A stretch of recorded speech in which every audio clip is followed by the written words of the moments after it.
আমার আমার হাজবেন্ড যখন মারা গেছে তখন আমার ছেলে এই মিটিং মিছিলের থেকে আসছে, মিটিং মিছিল করে আসছে, আইসা শুনছে আর আব্বু মারা গেছে, স্ট্রোক করছে।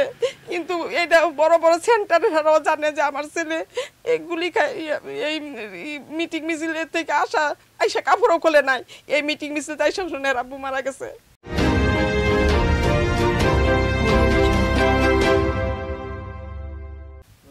আমার নাম আফরুজা খানম মনি, সাবেক যুগ্ম আহ্বায়ক, নারায়ণগঞ্জ জেলার ছাত্র দলের আলিফ বিল্লাহ আলিফের আম্মা। থানার বুলতা ইউনিয়নবাসীকে আমার পক্ষ থেকে মহান বিজয় দিবস উপলক্ষে অভিনন্দন ও শুভেচ্ছা জানাচ্ছি। দীর্ঘ 17 বছর আমার ছেলে যে হামলায় জর্জরিত এবং আমার ছেলে চোখে গুলি খাইছে, এই চোখে গুলি খাওয়াতে আমার ছেলের ডান চোখটা প্রায় নষ্ট হওয়ার পথে। সে বাংলাদেশ হাসপাতালে দলীয়ভাবে বা আমি নিজে চিকিৎসা করেছি, 5 বার চোখটা অপারেশন করেছি। এখন ডাক্তার আবার বলছে আরেকটা অপারেশন করতে হবে। গত নির্বাচনের আগে 4 মাস জেলখানায় ছিল, 4 মাস জেলে ছিল। এরপরে আসার পরও বিভিন্নভাবে নির্যাতিত হয়েছে আওয়ামী লীগের হাতে। আমার ছেলে তো অনেক নির্যাতিত হয়েছে, এখনও বর্তমানে নির্যাতিত অবস্থায় আছে। এই যে এত ত্যাগ স্বীকার করলো, হ্যার একটা চোখ নষ্ট হয়ে গেল, তারপরে হ্যাঁ জেল খাটলো, এরপরে হ্যাঁ দলীয়ভাবে অনেক অনেক মানুষের কাছে অনেক নির্যাতিত হইতেছে।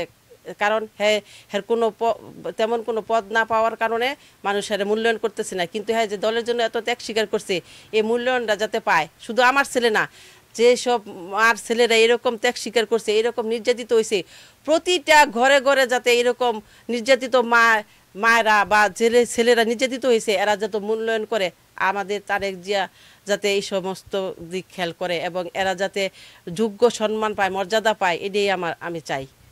হ্যাঁ, আমার বাড়ি বুলতা ইউনিয়ন পরিষদের সাথে চতুর্দিকে পুলিশ ঘেরাও দিয়ে ফেলছে।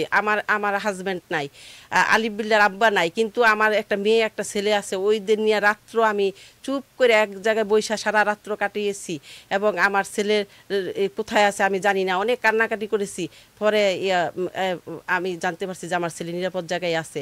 কিন্তু অনেক কান্নাকাটি করেছি, আমার ছেলে তো কয়েকবার জেলে গেছে। তো এই যে এইরকম ত্যাগ স্বীকার করছে, এই কয়জন পারে? আর রূপগঞ্জ থানার মধ্যে আমার ছেলের মতো এত ত্যাগ স্বীকার কোনো ছেলে করে নাই। কারণ আমার ছেলের একটা চোখ যাওয়া মানে, আমার ছেলে স্টুডেন্ট অবস্থায় চোখে গুলি খাইছে, শিক্ষিত একটা ছেলে। আমার ছেলে বাকি পড়াশোনাটা চালাই যেতে পারে না এই চোখের কারণে। কারণ একটা চোখ 5 বার অপারেশন করেছি, এখনও ডাক্তার বলছে যে আরেকটা অপারেশন তোমার করতে হবে। তো এইভাবে তো আমার বড় সন্তান সে। আমি কয়েকবার বলেছি যে তুই এই গুলিটা বের করে ফেল, সে বলতেছে না। আমি তারেক জিয়া দেশে আসার পরে ওনার দেখার পরে আমি গুলিটা বের করব। আর তারেক জিয়া সাহেব প্রতি বছর এই নির্যাতিত হওয়ার পরে আমার ছেলে চোখে গুলি হওয়ার পরে প্রতি ঈদে শুভেচ্ছা কার্ড পাঠায় এবং ওর ঈদের টাকা সালামি দেয়, প্রতি ঈদে ওর সম্মানজনক কিছু দেয়, পাঠায়।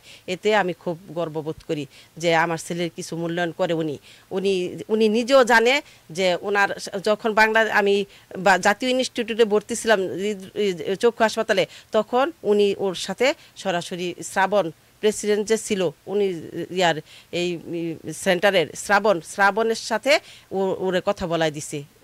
তারেক জিয়া নিজে কথা বলছে আমার ছেলের সাথে, এতে করেও আমি গর্ববোধ করি। এবং আমার একটা ছোটোখাটো সাক্ষাৎকারও ওইখান থেকে চুপ করে আরে নিয়ে গেছিলো, তখন তো আমি ক্ষমতায় ছিল, নিতে পারে না সরাসরি, কিন্তু এক চিপায় গিয়ে আমার সাক্ষাৎকার একটা নিচ্ছে উনি, যে বলছিল যে আপনার ছেলে যে গুলি খাইছে, এখন আপনি কি এরপরে আপনার ছেলের কি এই রাজনীতি করতে দিবেন বিএনপির?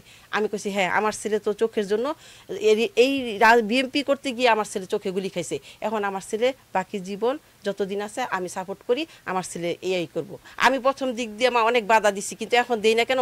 কারণ আমার ছেলের জীবন থেকে তো অনেক কিছু চলে গেছে। কারণ আমার ছেলে একটা ইঞ্জিনিয়ার ছিল, সে বাকি পড়াটা শেষ করতে পারে নাই। তারপরে এর চোখে যখন প্রথম বাধা দিতাম, যখন আমার বলছে আমার ছেলে আমু আমার জীবন থেকে তো সব চলেই গেছে, আমার জীবনের একটা চোখ গেছে, তো তুমি কেন বাধা দিবা? তখন আমি বলছি ঠিক আছে, আমি তোরে বাধা দিব না, তুই যা, তুই তোর মতো রাজনীতি কর। তো করলে তারেক জিয়া রাজনীতি করবি, যেহেতু ওনার রাজনীতি করতে গিয়ে চোখে গুলি খাইছ, এখন তুই বাকিটা ওনার রাজনীতি করবি।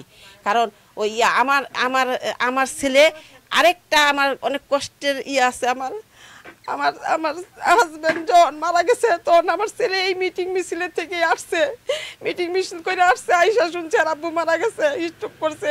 কিন্তু এটা বড় বড় সেন্টারেরাও জানে যে আমার ছেলে এই গুলি এই মিটিং মিছিলের থেকে আইসা কাপড়ও খোলে নাই, এই মিটিং মিছিল আইসা শুনে আর আব্বু মারা গেছে।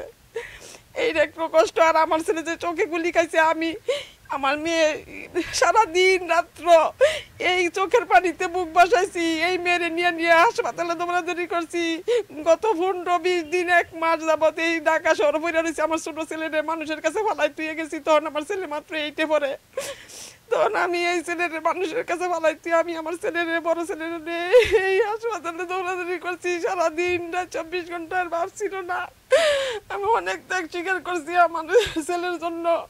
আমি এখনো আমার ছেলের জন্য চোখের পানি ফেলাই। আমি বলি সব তো হারাইছ, আমি এখন সাপোর্ট দেই আমার ছেলের, আমি টাকা পয়সা দিয়েও সাপোর্ট দেই। আজকেও বলতেছে আম্মু আমি এত বড় একটা প্রোগ্রাম করতেছি, তুমি কিছু দিবে না? আমি কই দিব। গত মিছিল আমি আমার ছেলের 30,000 টাকা দিছি প্রোগ্রাম করার জন্য।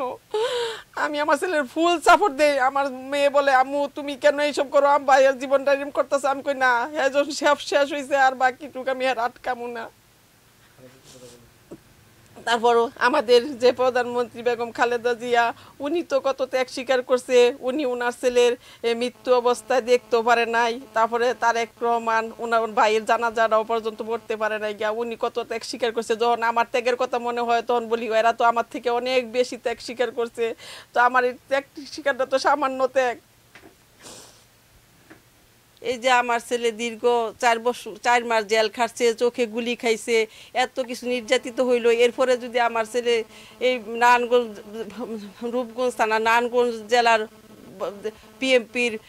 বিএমপির লোকের কাছে আমার একটাই অনুরোধ যে আমার ছেলে একটা যোগ্য সম্মান পায়, একটা যোগ্য পদ পায়, এটাই আমার সবার কাছে যাওয়া, আর কিছু চাওয়া নাই। এত কিছু নির্যাতিত হওয়ার পর যদি আমার ছেলে একটা ভালো পদ না পায়, ভালো কিছু না পায়, তো আমার ছেলের এই রাজনীতির জীবন কোনো সার্থকতা নাই। এটাই আমি সবার কাছে অনুরোধ, তারেক জিয়ার কাছে আমার এটাই অনুরোধ যে আমার ছেলের যাতে যোগ্য সম্মানটা দেয়, যোগ্য এত নির্যাতিত হওয়ার পরে যে হ্যাঁ সম্মানটা পায়, ঠিক মতো যাতে অধিকারটা মানে স্বীকৃত, যাতে সে তার মূল্যায়নটা করা হয়, এটাই আমার চাওয়া রূপগঞ্জবাসীর কাছে। এই যে আমার ছেলে তো নির্যাতিত হয়েছে, তারপর তারেক জিয়া এই যে আজকে বিজয় দিবস উপলক্ষে আজকে মাদকের বিরুদ্ধে একটা এই অনুষ্ঠান করছে। ওই অনুষ্ঠানে আমার ছেলে সব কিছু এই প্রোগ্রামের মেন ছিল। হ্যাঁ, বলছে যে আম্মু আমি একটা মাদকের বিরুদ্ধে, তারেক জিয়া নির্দেশে মাদকের বিরুদ্ধে একটা প্রোগ্রাম করব, আম্মু কিছু টাকা লাগবে। আমি কইছি কত টাকা লাগবে বাবা? কইছে 30,000 টাকা। আমি বলছি ঠিক আছে, তো 30,000 টাকাই দিমু। এই যে আমার ছেলে এত নির্যাতিত হয়েছে, এত জেল খাটছে, চোখে গুলি খাইছে, তারপরে তারেক রহমান যেসব নির্দেশ দিতেছে সে অক্ষর অক্ষরে পালন করতেছে, এবং সারা দিন রাত ঘরে ঘুমায় না, খায় না। যেভাবে একটা পথ পাইতে পারে বা যেভাবে সফলতা অর্জন করতে পারে, যে আমার জীবনে তো সব শেষ হয়েছে, তারপর বাকিটুকু আমি দেই এই তারেক জিয়ার দলের থেকে আমি কিছু পাইনি। কিন্তু আমার রূপগঞ্জবাসীর কাছে আমার একটা অনুরোধ যে আমার ছেলের যোগ্য মর্যাদা দিয়ে একটা পদ যাতে পায়, কিন্তু একটা পদ যাতে একটু দিকে সবাই যাতে রূপগঞ্জবাসী একটু খেয়াল করে। গুলি খাইছে চোখে, বাপ হারাইছে, জেল খাটছে, এরপরে কিছুদিন আগে একটা নির্যাতিত হয়েছে। সব তো আমার ছেলের বেলায় হইতেছে, কিন্তু আমার ছেলে কেন যোগ্য মর্যাদা বা একটা যোগ্য পদ পায় না? এটা আমার রূপগঞ্জবাসীর কাছে আমার অনুরোধ, যাতে এরা যোগ্য সম্মানটা দেয়।